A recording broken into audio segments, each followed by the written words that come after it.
Donc moi, je suis le sociologue. Je suis celui qui a fait des études, qui porte une veste. Et longtemps, j'ai travaillé sur un sujet qui n'était pas l'écologie politique, qui était le Front National, un autre sujet. Et j'ai étudié d'ailleurs les militants et les sympathisants du Front National.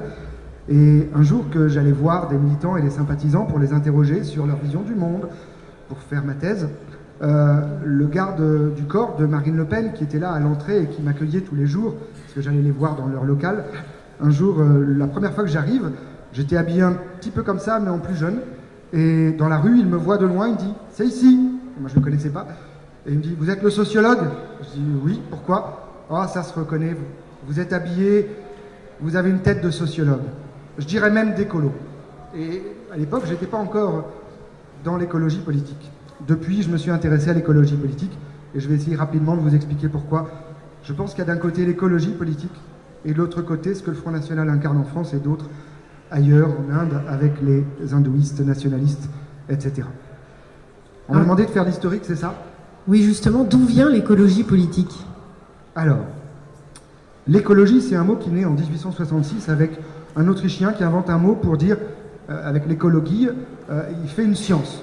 La science de ce qui se passe dans un milieu donné. D'accord? Vous avez des animaux, une faune, une flore, vous prenez un milieu comme cet espace, et vous regardez ce qui se passe dans cet espace pendant plein d'années.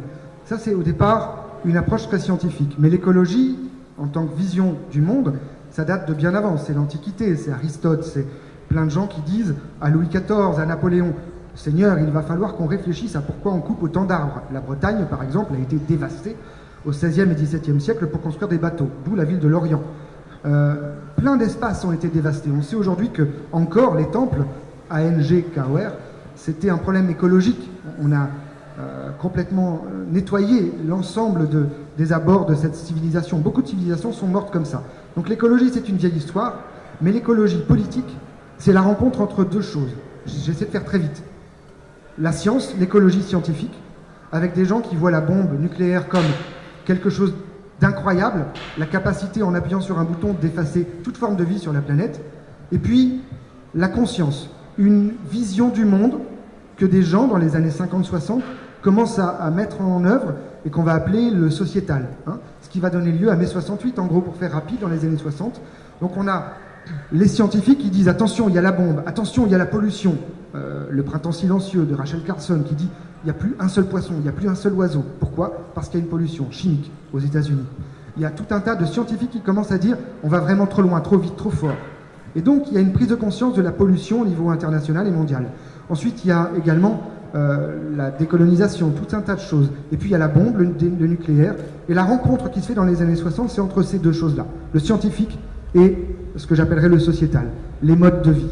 Comment est-ce qu'on peut consommer autant aussi vite? Juste pour information, en 1965, il n'y a quasiment pas de congélateur en France. En 70, il y en a 4 fois plus, 5 fois plus, 10 fois plus. Télévision, c'est un meuble, et en fait, c'est devenu un objet. Bref, c'est la rencontre entre ces deux choses-là qui donne dans les années 70 des associations qui veulent faire de l'écologie citoyenne d'abord et politique ensuite. Ça ne marche pas très très bien tout le temps. Et comment est-ce que cette prise de conscience écologique s'est transformée en parti politique? Alors, ça, c'est toujours pas fini cette histoire-là, parce qu'à un moment donné, ces associatifs, les Amis de la Terre avec Brice Lalonde en France, d'autres ailleurs, veulent créer des partis politiques. Pourquoi ils veulent créer des partis politiques? Il y a un très bon texte de 1978, les plus anciens d'entre vous et ceux qui lisaient le magazine Lui à l'époque, oui, le magazine pour hommes, vous savez, avec des filles à poil, etc. Mais à l'époque, c'était un magazine dans lequel il y avait aussi des textes politiques. Et en 78, il y a quelqu'un qui écrit un texte dedans, et ils sont 3. Il y a René Dumont, que vous connaissez peut-être, c'est le premier candidat à la présidentielle pour les écolos, en 74.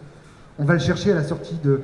c'est Pompidou qui meurt, les écolos disent c'est un coup pour nous, il faut absolument qu'on présente quelqu'un, ils ne savent pas qui présenter, ils prennent un vieux monsieur qui est agronome, et qui dans les années 60 vendait plein de pesticides, et dans les années 70 dit l'Afrique noire est mal partie, il faut arrêter les pesticides. Donc ils prennent René Dumont, il y a Brice Lalonde dont je vous ai parlé, en gros c'est un beau gosse, plutôt riche, qui fait mai 68, et qui est bien vu par les filles, et qui crée les Amis de la Terre. Et puis il y a un type qui s'appelle Serge Moscovici. et moi c'est mon préféré des trois. Serge Moscovici, c'est un penseur, c'est un psychologue social.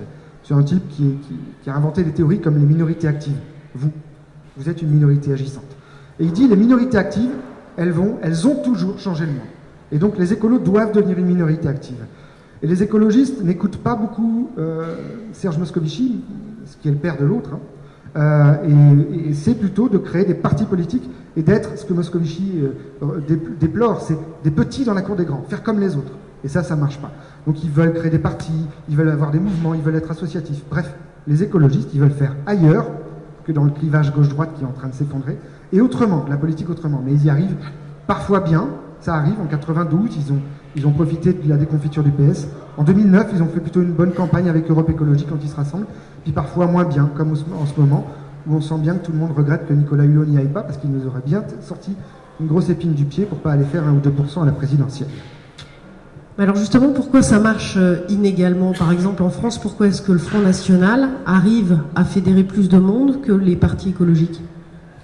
Alors, justement, moi, j'ai travaillé sur le Front National d'abord et j'ai étudié sa communication politique. D'ailleurs, je fais aujourd'hui de la communication politique, par exemple, à Grenoble, avec le maire écolo de Grenoble. Et j'ai essayé d'étudier pourquoi ça marchait, cette propagande-là, et pourquoi celle des écolos, elle ne fonctionne pas. Je dirais 2 choses principales. D'abord, les écologistes, ils ne se donnent pas les moyens de leurs ambitions. Ils ne sont pas à la hauteur de l'enjeu, finalement. J'ai presque envie de dire. Ils tiennent dans les mains une idéologie, c'est-à-dire une vision du monde et une vision de l'action dans ce monde, quelque chose de très important en sociologie. C'est une idéologie, l'écologie. Comme le fascisme, comme le libéralisme, comme... D'ailleurs, on devrait appeler ça l'écologisme. Remarquez, personne ne parle d'écologisme. Pourtant, c'est une idéologie, c'est l'écologisme. Donc, première chose, je pense qu'ils ne sont pas, entre guillemets, à la hauteur de l'enjeu, qui est qu'il y a 2 visions du monde alternatives à l'ancienne politique, la gauche et la droite, pour faire rapide, qui est en train de s'effondrer. On sait bien que le PS n'est plus vraiment un parti, on sait bien que les Républicains non plus. Et donc il y a 2 visions du monde, l'écologisme d'un côté et le proto-fascisme de l'autre. Et ils ne sont pas à la hauteur de leur enjeu. Ça, c'est le premier sujet. Et donc, comme ils ne disent pas qu'ils sont très forts et qu'ils sont puissants, les gens sont déçus. Parce que les gens se disent, ils ont un truc énorme dans les mains et ils n'en font rien avec. Donc, pourquoi est-ce qu'ils font un parti? Puis la deuxième chose, à mon avis, c'est que finalement, dans leur vision même de ce que c'est que la politique, comme ils tergiversent sans arrêt, qu'ils sont un peu hésitants, oui on y va pas, qu'ils se battent entre eux sur la meilleure façon, on est de gauche, on est de droite, etc. Du coup, les gens n'arrivent pas à leur faire confiance, ils n'ont pas la puissance que le Front National incarne. Ils n'ont finalement pas d'incarnation. Et dans une idéologie, il y a plein de choses nécessaires. Et Moscovici le disait, pour passer de minorité active à mouvement social, et donc gagner ce que Gramsci, un autre penseur, appelait la bataille des idées et la bataille du vocabulaire, il faut toujours dire la même chose, le dire fortement, être de plus en plus nombreux et ne jamais reculer devant l'obstacle. Donc être un peu plus puissant que les écologistes ne le sont en général. Et à mon avis, aujourd'hui, on a des mouvements sociaux extrêmement forts, on en parlera peut-être plus tard, il y a des tas de gens qui trouvent que l'écologie c'est extrêmement important, mais que d'une certaine façon, ce que les écologistes nous racontent, c'est terrible ce qui se passe, c'est horrible, ils ne sont pas à la hauteur. C'est-à-dire, ils nous disent quelque chose de terrible, ils ont raison sur le fond, mais ils ne semblent pas capables de nous sortir de la crise. Et donc ils sont un peu comme nous, aussi impuissants que nous, face à la taille de l'enjeu énorme que sont les crises écologiques. Et la politique, telle qu'elle se joue notamment en France, ne leur permet pas de devenir puissants et donc d'être majoritaires. Et donc il reste des petits dans la cour des grands, ce que disait Serge Moscovici en 1978. Merci Erwan, je vous applaudir.